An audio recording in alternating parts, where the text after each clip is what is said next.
తెలంగాణ సిద్ధాంతకర్త, తెలంగాణ సాధనే జీవిత ధ్యేయంగా పుట్టుక నుండి గిట్టుట వరకు అని చెప్తాం మనం.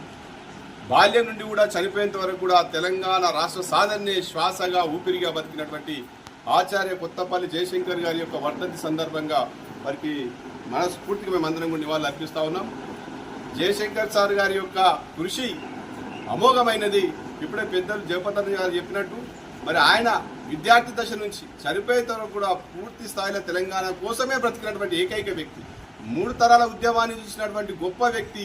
ఆ 3 తరాల ఉద్యమాన్ని స్ఫూర్తి పొందడమే కాకుండా లక్షలాది మంది యువతం, లక్షలాది మంది మరి విద్యార్థులకు ఎంతో నిర్బంధం ఎదురైనప్పటికీ 1969 ఉద్యమం కావచ్చు, అంతకంటే నాన్ముల్కి ఉద్యమం కావచ్చు, తెలంగాణ రాష్ట్ర సాధన ఉద్యమం కావచ్చు, మరిదశ పోరాటంలో కేసీఆర్ గారు వెన్నంట కావచ్చు, అహర్నిశలు తన పడుకున్నా, నిద్రపోయినా, మెలుకున్నా, తింటున్నా, నీళ్ళు తాగుతున్నా కేవలం తెలంగాణ గురించి ఆలోచన చేసినటువంటి గొప్ప వ్యక్తి ప్రొఫెసర్ జయశంకర్ సార్.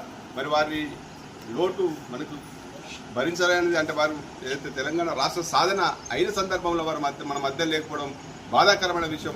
తప్పకుండా ఈ సూర్యచంద్రుడు ఉన్నంత కాలం వారి యొక్క తెలంగాణ వారు చేసినటువంటి కృషి, వారు మనల్ని ముందుకు నడిపించినటువంటి విషయాన్ని మనం ఎప్పుడు కూడా మర్చిపోము. మరి మరోసారి నివాళులు అర్పిస్తా ఉన్నాం. కేసీఆర్ గారితో తెలంగాణ రాష్ట్ర సాధన సాధ్యమవుతుందని నమ్మిన వ్యక్తి.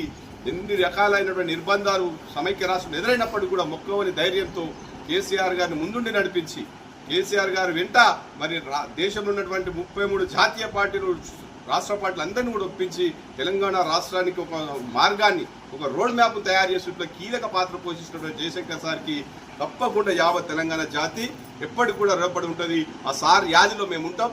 సార్ మరి వారు చూపినటువంటి బాటలో ముందుకు నడుస్తాం, వారి ఆశయాలు నెరవేరుస్తామని చెప్పేసి ఈ సందర్భంగా ప్రతి యువకుడు కూడా ప్రతి ఒక్కరు ముందుకు వచ్చినటువంటి సందర్భం. జయశంకర్ సార్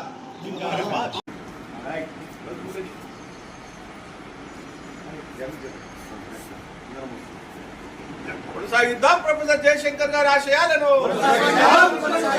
హే ప్రొఫెసర్ జయశంకర్ సార్, అమర్ హే ప్రొఫెసర్ జయశంకర్ సార్.